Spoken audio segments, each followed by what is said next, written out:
What is up, everyone? My name is Andrew, and you should subscribe because, like, why not? But anyway, today I am going to be filming a very exciting video. As you can tell from the title, I will be doing my review on the Ballad of Songbirds and Snakes by Suzanne Collins. This is the Hunger Games prequel, and I'm so excited to do this review. So the beginning of this video will be non-spoiler, and then I will tell you before I get into spoilers, so don't worry, you will not be spoiled. But if you don't know what the Ballad of Songbirds and Snakes is about, it is the story of Coriolanus Snow, who was, of course, our villain in the Hunger Games.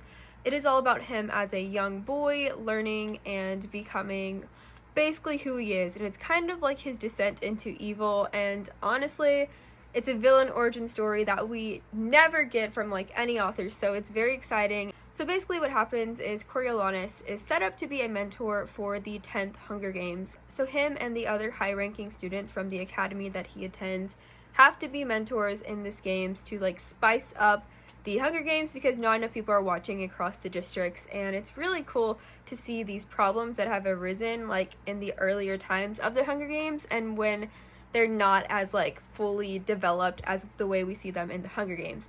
So that was one thing that I really enjoyed, and I didn't really understand and fully grasp that we were going to get that, and so when we did, it was just really cool. I ended up giving the Ballad of Songbirds and Snakes 4 out of 5 stars. I thought it was great, like especially if you are a big fan, especially for the nostalgia, even just for the story as it is. I gave it 4 out of 5 stars because something I always have struggled with the Hunger Games books is just one thing from Suzanne Collins' writing style, and that's her pacing. She paces her books, at least in the Hunger Games world, very slow, and like it works whenever we're in the arena, it works sometimes, but in this case it was just a little too slow paced for me.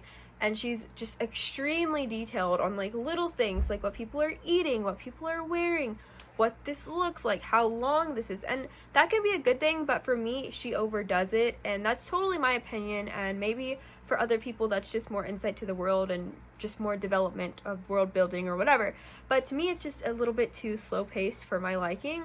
But at the same time, she's very creative, and like each chapter the ending is always like a cliffhanger, and I really love that. She makes it very engaging, and that's a good part of the story and her writing style, and something that is what makes the books good and makes them, you know, worldwide phenomenons and what people love and cherish, and just like a classic young adult book. Something I did like was the characters. So there's not just Coriolanus and Tigris, characters that we already know. There are a lot more characters, from the people who are going into the games to all the other mentors, and I think that it was really interesting to see new characters, especially the girl from District 12. She was just something I did not expect from Suzanne Collins.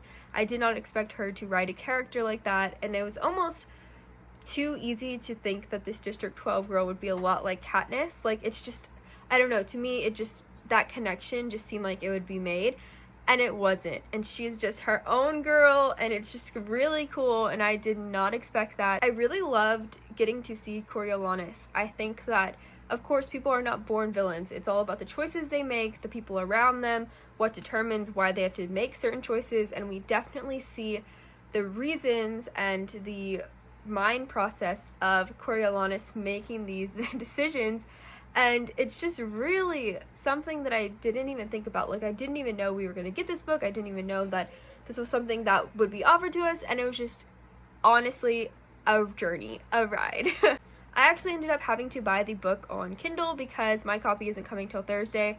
Today is Tuesday when the book came out, and I just needed to read it like super fast because I could not wait. And also my mom was gonna buy it on Kindle anyway because we are big Hunger Games fans. She actually introduced me to them when I was younger, so we stand the Hunger Games in this house, and so we were already gonna get both sets, like the physical book and the online book, so I was like, well, let me just read it because I was just incredibly curious. But I'm really glad I did, and like I said, I gave it 4 out of 5 stars and definitely think it's worth it to pick it up, and there's a lot of moments that I enjoyed, and if you have read the book, then I will go ahead and tell you some of those moments because there were some things that really surprised me. So that is pretty much all I have to say for the non-spoiler part. So if you do not want to be spoiled for the Ballad of Songbirds and Snakes, I would go ahead and get out now. But if you are okay with spoilers, then let's just get into them. So first thing first, let's just talk about Lucy Gray Bard. Oh my gosh, she is an icon. Like, she was ahead of her times as this rebel queen. She's iconic, a legend. Like, that girl, like Lucy Gray, like, I just, like, don't even think it's processed on, like, how iconic she was. Like, she was a really cool girl, and like I said, I did not expect her from Suzanne Collins. Like, you're telling me Suzanne Collins wrote her? Like, she had such a crazy personality. I just loved her. Like, I don't even know how else to say that. So it was kind of funny that Tiger is called Coriolanus Corio, but that's like a funny nickname. But Corio, it was really cool to see their family, like the Snow family, and the Snow lands on top little motto, and how they said, like, their family lost all their money because they had invested, like, all their money into District 13, and of course that blew up in their faces, literally and figuratively and monetarily. So they lost all their money, and I think it was just a weird connection, like, to think that Snow's family had this entire, like, foundation on District 13, and that's how they got their money, and then it all crumbled, and basically they were, like, their own demise for investing in them. And I thought that was a cool, like, aspect of the book. I enjoyed Tigress. She was just a really good cousin, willing to do whatever it took to get money for her family. The only thing is, like, we didn't get the falling out. Like, when we see Tigress and Mockingjay, she clearly doesn't have anything to do with Snow. Doesn't even mention that she's related to Snow. So I really thought we were going to see that fallout, and maybe it's, like, supposed to be just implied that Snow took all these bad turns, and then maybe Tigress found out what he did, and, like, all the people he killed, and that's why she, like, distanced herself. But it was never said, and so I really just feel like she should have included their fallout if she was going to include them happily, like, loving each other as family, and then in Mockingjay not talking, and Tigress ignoring the fact that that's her family, her only blood-related family left, and they're pretty close cousins when they're little, so it's just a little bit weird, but it's fine. I thought it was hard to follow the tributes because we had, like, 12 mentor names to learn, and they were all very weird names, like Hilarious Heavensby, and just all the names very out there. And then we had 24 of the tribute names to learn, and so when we're in the games and they're talking about all of them, I had gotten pretty confused. And I know, like, a lot of them died off before, but whenever they were in the arena and it was down to, like, the last 5, I still couldn't get the packs, like, or maybe the last 8, I still couldn't get the pack of, like, 3, and their different names, and, like, who was killing who, so it didn't really hit me, didn't really leave a mark on me because I didn't know what was going on. Maybe that's just me as a reader not absorbing it right, because I know she put the list in, like, a lot of times, and I just skimmed it because, like, I don't know, I just want to know about Snow and Lucy, like, what else do I want to know about? But still, I think she could have gave them more, like, scenes and, like, more personalities instead of just being basic, like, oh, that's a tribute, that's a tribute, that's a tribute, this tribute died, because you really didn't care about anybody except for Lucy Gray, and then maybe, what's his name? Jasper, I forgot his name, the boy from District 12. So that was one thing that I didn't really like. Seeing that they needed help from the mentors to figure out a way to get more people engaged with the Hunger Games was really cool, because it just shows how, like, it hasn't always been this big, like, developed thing, and, like, it's basically Snow designed the entire games, like, set the rules for the rest of the 60 plus years to come, and that's just insane that he is the one who literally, like, decided that they can get gifts and that people can bet on the tributes and, like, all of these things, and that they'll have mentors and all this stuff. That is just wild. Like, he has been running this show for 60 years, and that's a lot. So Jonas' character was really interesting. I really felt that at the beginning he was going to be a bad guy and just be a rival of Snow, and then he turned out to be a rebel sympathizer, a District 2 boy, not a capital person, and I thought that was a good character to have to balance out Snow. It's kind of like Snow always had that, like, angel on his shoulder, like, as opposed to, like, the devil on his shoulder, telling him and, like, trying to show him the way and, like, humanize him and telling him, like, what they're doing is wrong. And still he, like, repented from it and was like, no, like, what are you saying? You are, like, evil, like, you are going against the Capitol, and, like, you could just see that Snow was through and through, like, all for the Capitol, and, like, would not even, this boy that called Snow his brother, like, he wouldn't even think twice about turning him in, and there was just so many things and so many choices that Snow made that shows us why he became the way that he did, and especially moments like that, like when he killed the girl, the mayor's daughter in District 12, like, for nothing, like, with no hesitation, because it was a threat to Lucy Gray, and a threat to himself, and, like, getting himself in trouble. And then also, basically, when he killed Sejanus, like, he did do that. It was his, if it weren't for Snow, he would have been alive, and he didn't care. Like, he cried, but, like, he didn't really care, and it's creepy to see how much, at such a young age, he did not give a shit about anyone. I totally had to pause and, like, highlight a bunch of stuff about the hanging tree, because when we first got introduced to that boy Arlo, who was, like, getting hung, he was calling out to his girlfriend or whoever she was.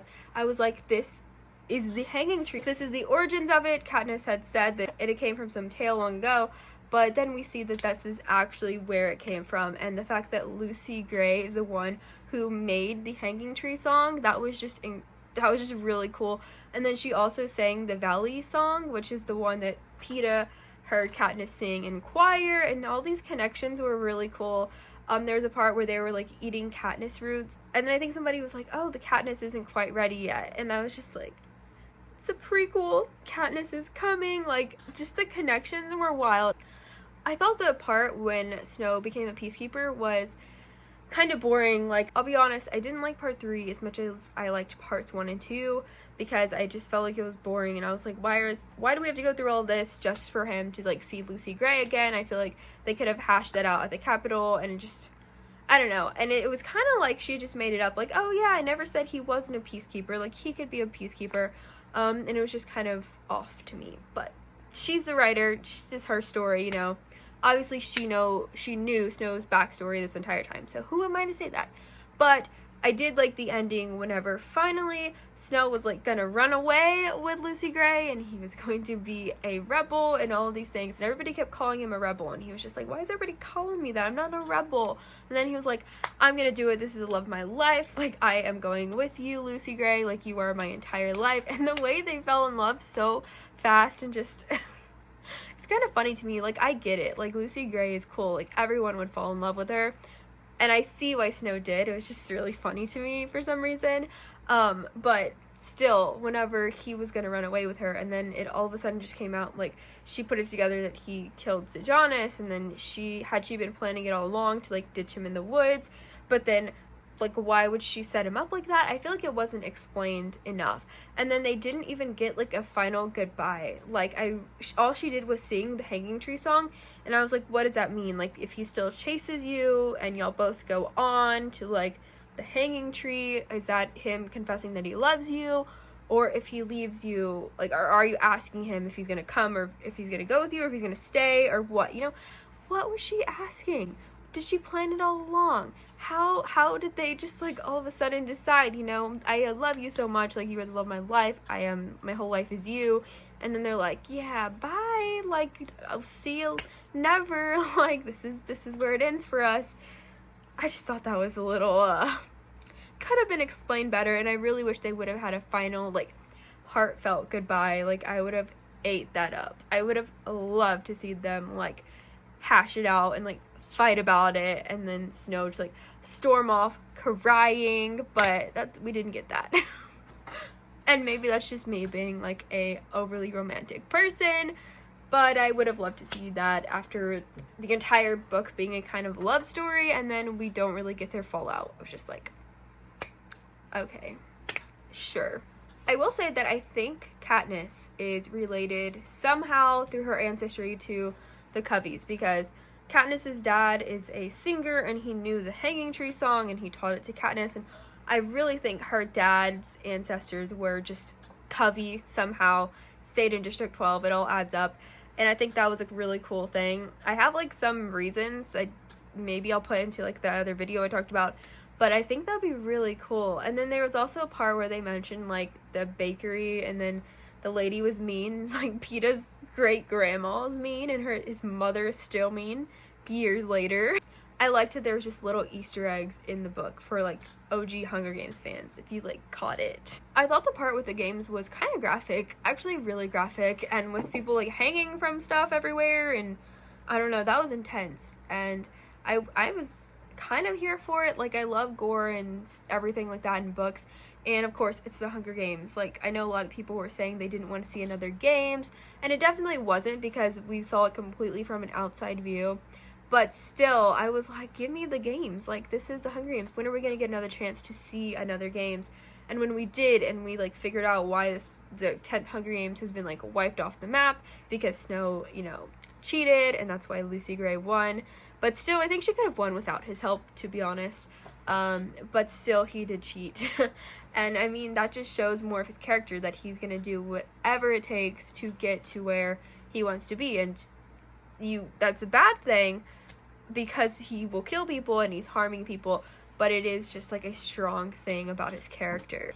But overall, I really liked that Suzanne Collins isn't scared to take certain risks. Like, she's not scared to be graphic or gory or throw things at the reader. Surprises, or the way that people die in the arena, or the way that the kids are treated. It's just like horrific stuff, but it is just like tragedies and war, and that's like the outcome of war in this world. And I think it's really cool that she doesn't shy away from writing those things in this fictional world that is set on pretty much a reality that could be a future. Like, if certain tyrants were left in charge and unchecked and could create a certain Hunger Games. It's definitely fiction, but it's definitely kind of realistic, and it's scary. Of course, I don't think that'll ever happen, especially that this book is written, but it's easy to see this world that we could also live in. It's easy to see parallels. It's easy to see ways that government people just want to control you and things like that. But overall, I really like to see Snow's descent into evil. I think Suzanne Collins delivered. I think it was very fitting, and it wasn't too over the top. It did feel like there was a necessity to have this book, and it wasn't just whipped together for no reason just to make like money. It actually was thought out and like engaging to read about. And honestly, a young Coriolanus Snow is no better than a older Coriolanus Snow. If anything, he was even more scary at 18 than at 80, because he was just always insane. And it's cool to see that he always was like that, and there was never any hope for him. And Suzanne didn't just go and give him reasons for us to empathize with him. I mean, it was cool to see how he became the way he was, but in the end, what do you expect? He is Snow. Snow lands on top until he died. It was so cool to me whenever Lucy Gray was like, well, you know what they say, the show's not over until the last Mockingjay sings. And Snow was like, what are you talking about? And then Lucy Gray was like, you know what I'm talking about, especially for you, and especially for the Capitol. Like, the biggest foreshadowing for the Hunger Games, the biggest foreshadowing for Katniss being the Mockingjay. Incredible. Incredible. Literally, like, my favorite line from the entire book. Like, that was an iconic line. I loved it. Overall, like I said, I give this book 4 out of 5 stars. I only had a few problems with it, which was the slow pacing and certain, like, chapters that I thought were just boring. But, you know, other than that, I absolutely loved the book, and I thought it was really good. So let me know down below what you thought about the book. I'm very interested to see how everybody in the community is going to take it. I rated it on Goodreads a 4 stars, and I think the average rating was like 3.99. So seems like that's about what everybody's rating it. And I think just like the bigger, like hardcore Hunger Games fans will probably give it 5 stars just for the nostalgia. But I think just because of pacing, just because of my own brain, it was a 4 out of 5 stars. But really glad that we got to read it, really glad that she wrote it, and I loved it. So that is all I have to say for this video. I hope you like this video, hope you like this video down below, and I'll see you guys in the next one. Bye!